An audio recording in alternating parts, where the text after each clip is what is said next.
తాజా 30 stylish star Allu Arjun గమనించారా? Mask వేసుకుని ఉన్నాడు. ఇలాంటి మాస్క్ సాధారణంగా చలికాలంలో పెట్టుకుంటూ ఉంటారు, కానీ ఇప్పుడు ఎండాకాలం నడుస్తోంది. అయినా కూడా మన బన్నీ మాస్క్తో కనిపిస్తున్నాడు. ఏమైంది ఈయనకు? ఈ ప్రశ్నకు సమాధానాలు అన్వేషిద్దాం. ప్రస్తుతం బన్నీ హరీష్ శంకర్ దర్శకత్వంలో దువ్వాడ జగన్నాథం అనే సినిమా చేస్తున్నాడు. ఈ సినిమాలో బన్నీ ఫస్ట్ టైం ఒక బ్రాహ్మణ యువకుడి పాత్రలో కనిపించబోతున్నాడు. ఈ సినిమాకు సంబంధించిన టీజర్ ఇటీవలే రిలీజ్ అయింది. కొన్ని పోస్టర్లను కూడా రిలీజ్ చేశారు.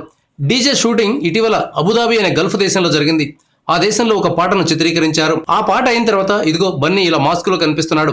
హైదరాబాద్ లో జరిగిన అల్లు రామలింగయ్య అవార్డు కార్యక్రమానికి బన్నీ వచ్చాడు. బన్నీ ఇలా మాస్క్ తో ఎందుకు వచ్చాడు అనే ఈ కార్యక్రమంలో అందరూ చర్చించుకున్నారు.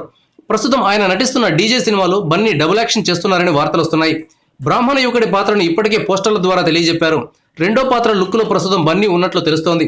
ఆ లుక్ బయటకు తెలియకుండా బన్నీ ఇలా మాస్క్ లో వచ్చాడని చెప్తున్నారు. ఇలాంటి మాస్క్ అయితే ఏదైనా అలర్జీ ఉంటుందని, అందువల్ల అలా మాస్క్ పెట్టుకుని వచ్చారు కాబోలని జనం అనుకుంటారు. డీజే సెకండ్ లుక్ తెలియకుండా ఉండాలని బన్నీ మాస్క్ పెట్టుకున్నాడా లేక అలర్జీ వల్ల పెట్టుకున్నాడా అన్నది తెలియాలంటే సినిమా రిలీజ్ అయ్యేదాకా వేచి చూడాలి.